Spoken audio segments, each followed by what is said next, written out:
So this is The Deliverer by Tishani Doshi, and it's a poem that's set partly in India and partly in the USA. It's autobiographical. The poet's spoken extensively about this as being a true experience of her life, and it's about the adoption of her sister, as far as I understand. And the baby was adopted from India and brought to the USA. It's quite a challenging poem in terms of subject matter, and we should appreciate that although the poet's writing in the 21st century, they were writing about a slightly earlier time. So some of the things that she describes and some of the attitudes that she describes in the poem perhaps are on their way to changing now. Okay, so The Deliverer, you can see, or you can't see very well on my camera, but hopefully you can see if you've got the poem in front of you, is written in a tripart structure. So there are 3 parts to the poem. So you can see that each part ends with a little star. That's because in the book the poem goes from one page over to another, so it's hard for you to tell whether it's actually a section or just a new stanza. And there are actually 3 sections to the poem. There are also tercets, 3-line stanzas, almost all the way through. And whilst you've got a single line at the end of section 1 and a single line at the end of section 2, other than that, generally speaking, it's in groups of 3. So there's a real significance to the number 3. So you might want to think about what that is. So is it the relationship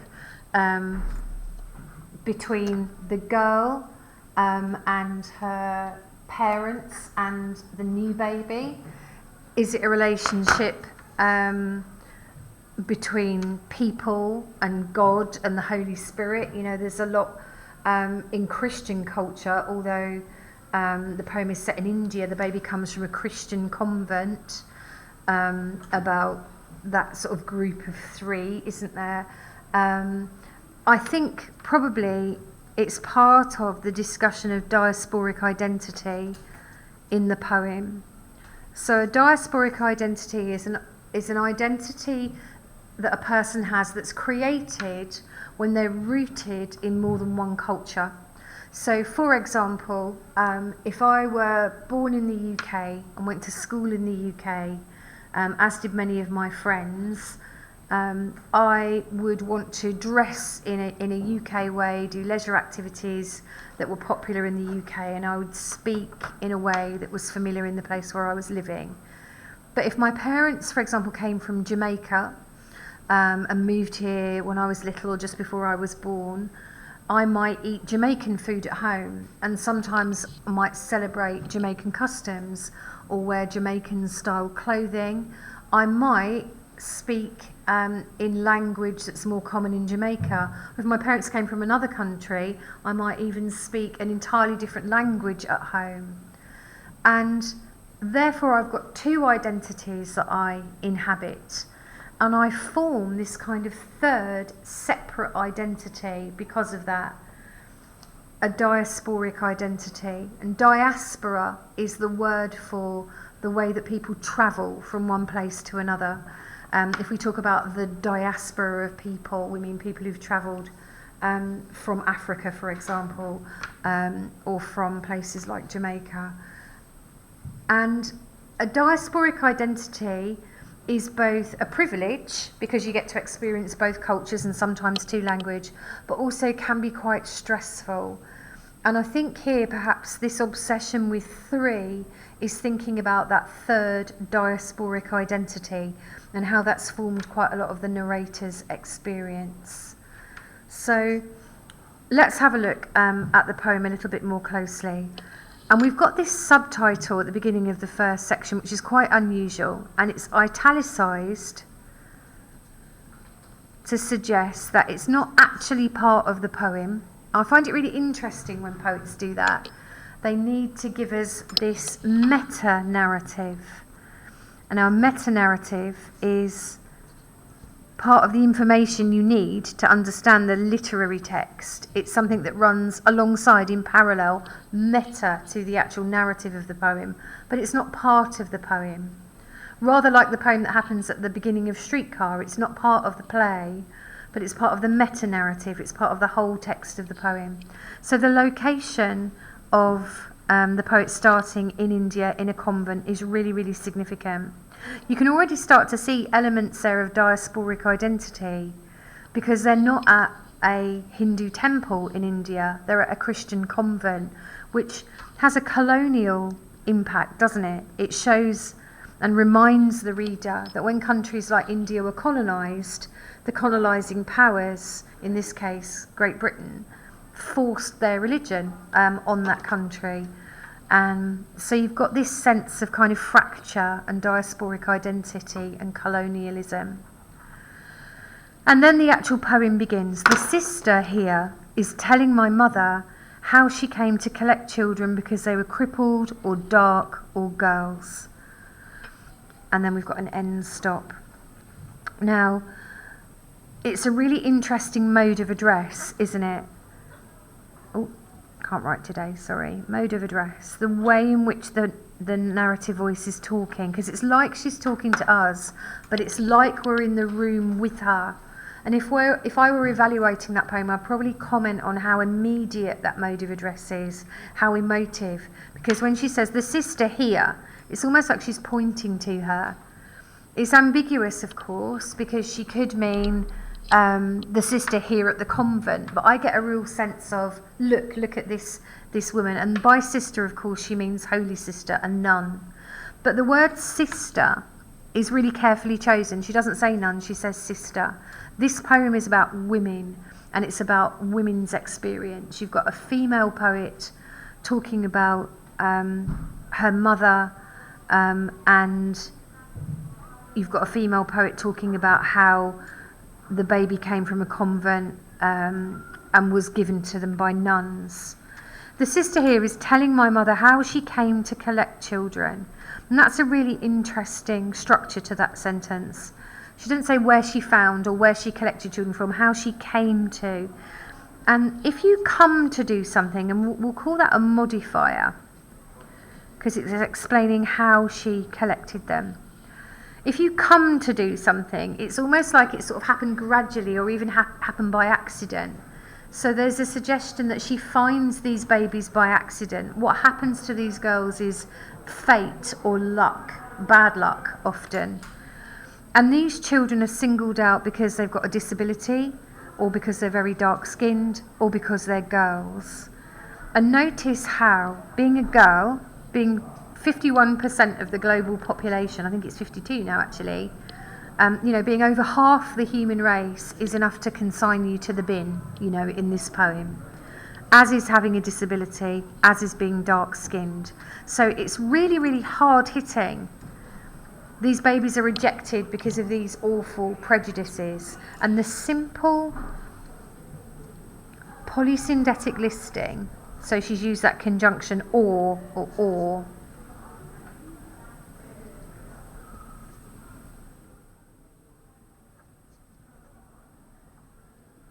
really emphasises the ways in which a baby can fall foul of acceptance and immediately be rejected.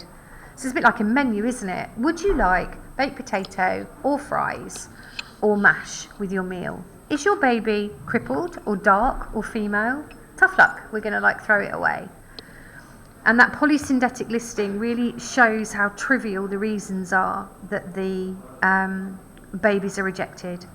Then we move on to the second stanza. It feels like this should enjam, doesn't it? It should say they were crippled or dark or girls found naked in the streets, but it doesn't. We've got that end stop there, which really emphasises how harsh, I think, the baby girl's fate is. Found naked in the streets, covered in garbage, stuffed in bags, abandoned at their doorsteps. Now notice that we've got all of these verbs in the passive voice. It doesn't say who is doing the finding, who is doing the stuffing, and who is doing the abandoning, and that's use of passive voice. And that shows how unimportant these girls were in the culture that they're born into, but also how nobody will take the blame for what happens to them. And we've got another end stop there, which again goes with the abandonment, stop, they're rejected. And here's the really awful bit. One of them was dug up by a dog, thinking the head barely poking above the ground was bone or wood, something to chew. So again, this horrific detail, I'm afraid, is autobiographical. Somebody has half buried this child alive, or tried to bury this little baby alive. And a dog has dug it up, and it is no better than bone or wood, which are inanimate or dead objects in the case of the bone. Really, really horrific imagery.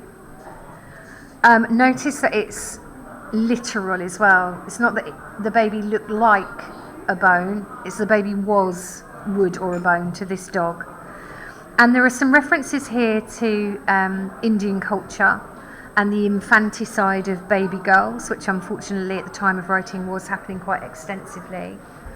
Very poor families who couldn't afford to have lots and lots of children, particularly couldn't afford to have female children because they wouldn't be able to earn money in the same way that male children would one day, so they would be left to die.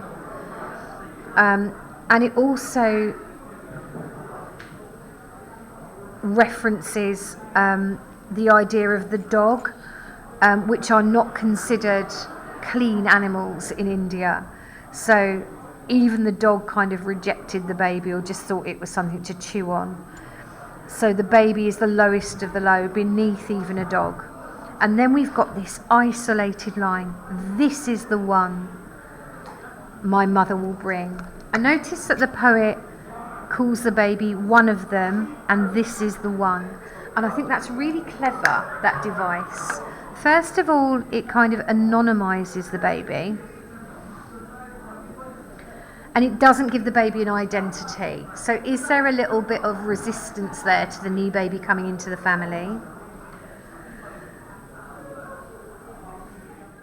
But at the same time, it makes the baby unique. This is the one.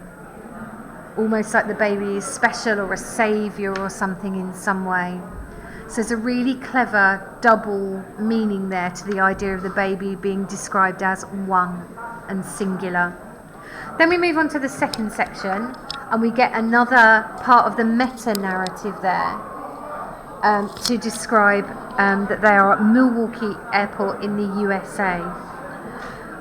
And this is where the parents get to take the baby. More tercets, so we've got that singular obsession with three. The parents wait at the gates. They are Americans, so they know about ceremony and tradition, about doing things right. So she doesn't say my parents, she says the parents. So they're quite anonymous as well. And it's almost like this is happening to lots of people, lots of parents, lots of babies. They could be anyone. They are Americans, so they know about ceremony and tradition, doing things right. Now there's a sort of juxtaposition here with the religious convent. You would expect a religious convent to be the one doing ceremonies and holding tradition, whereas America is seen as a much more modern country with less tradition. I think there's a pun there as well on the word right, because it could be punning with the word right, meaning religious right.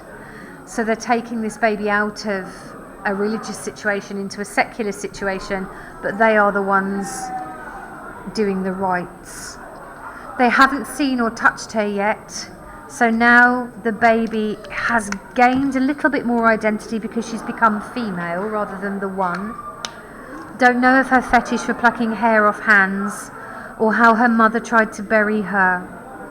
So the baby, as she grew up, demonstrated trauma at her early beginning, and she had an obsession and a compulsion to pick at her hands There's a word for the need to pull hair out. Some people do it from the head, some people do it for body hair, and it's nearly always a reflection of trauma or extreme stress.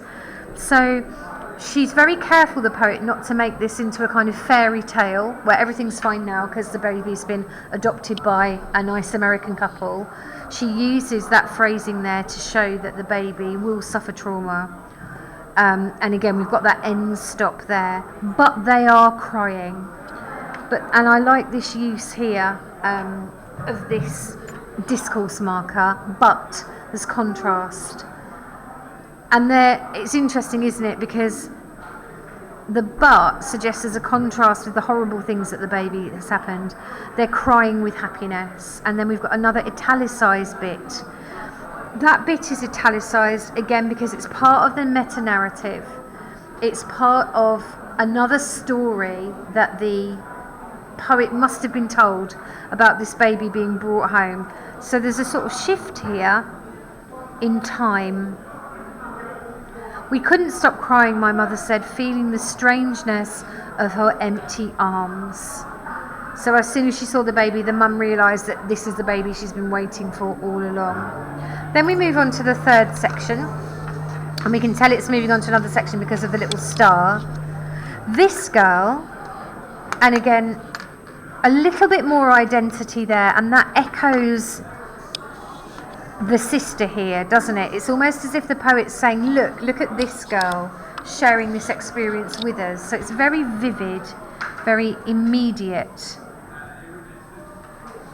through the use of that pronoun, this. Grows up on videotapes, sees how she's passed from woman to woman. She returns to twilight corners. So the girl has no memory of her childhood, but she's able to watch it on videotapes. So you've got that sort of degree of separation.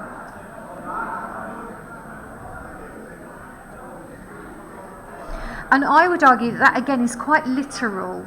I think some people might read it as a metaphor because you don't actually grow up on a video, do you? But I think watching the video helps her to grow up, and it's quite literal. She is literally passed from woman to woman, from the mother to the sister to her adoptive mother, isn't she? And she returns to twilight corners. I like this caesura here because I think it shows the difference between the baby's different worlds or the girl's different worlds, where she came from to where she goes to. And this very dramatic end stop followed by to the day of her birth. How it happens in some desolate hut outside the village boundaries. And we move now from literal description into imagination, because of course this wasn't filmed. So when it says she returns to, this is a journey in her imagination, I think. The baby may visit her homeland, but she's having to imagine the parts of the story where her adoptive parents weren't present, and where she can only imagine what happened. How it happens in some desolate hut. Now it there is euphemistic. What happens? Well, she means possibly her birth, possibly her conception, possibly the attempt to murder her, some desolate hut. So that adjective there modifies desolate. It's not just desolate, but it could be anywhere. That suggests that this happens in more than one place as well. Keeps it deliberately vague, but also highlights the scale of the problem and increases the horror for the reader of realising what happens to these baby girls. Outside village boundaries, and notice that little phrase even on its own, where mothers go to squeeze out life, watch body slither out from body, feel for penis or no penis. I think there's some sibilance there which creates some unease, squeeze, slither, penis. So we've got this really uneasy feeling. So she's talking about birth, but this verb here, the idea that the baby slithers out of the mother, it's almost like the baby is rejecting the mother, because when you slither, you're moving away from something normally, aren't you? Sneaking away. but also it makes the baby sound like a snake or a serpent. So again, you've got a sense of kind of unease and evil. It almost seems to make the baby sound unpleasant, perhaps to raise some sympathy for the mother. And the body just slithers out in an uncontrolled way. So there's a real sense here that the baby didn't choose to be born, the mother didn't choose to have the baby. Remember that in the culture that the baby's born in, at the time the baby's born, and particularly in rural conditions, there will be no access to contraception, or perhaps even understanding of how babies are made. So there is no kind of choice here to have the baby. And then this really, really brutal phrase, feel for penis or no penis, and it's simple as that. Do you have a penis? Are you male or not? And if not, toss the baby to the heap of others. So all these monosyllables, single syllable words, and also the choice of the verb toss, and the choice of that word, which is a noun, heap, suggest callousness, a coldness about the fate of the baby. They deal with it in single words, and then trudge home to lie down for their men again. So the verb trudge suggests unwillingness. It's a really kind of dour sounding word as well, isn't it? Pessimistic. And you've got the idea that this is a pattern that repeats itself. And there's a cyclical structure here as well, I think. Not only that this will happen again, but if we go back to the beginning of the poem, the sister here is telling my mother, and you've got these women who are creating these babies and rescuing these babies, working in this pattern to hopefully mean the baby gets saved. It's quite a hard-hitting poem, very little figurative language, which adds to its cruel realism. Sound devices that add to that as well. And overall a real tone of callousness.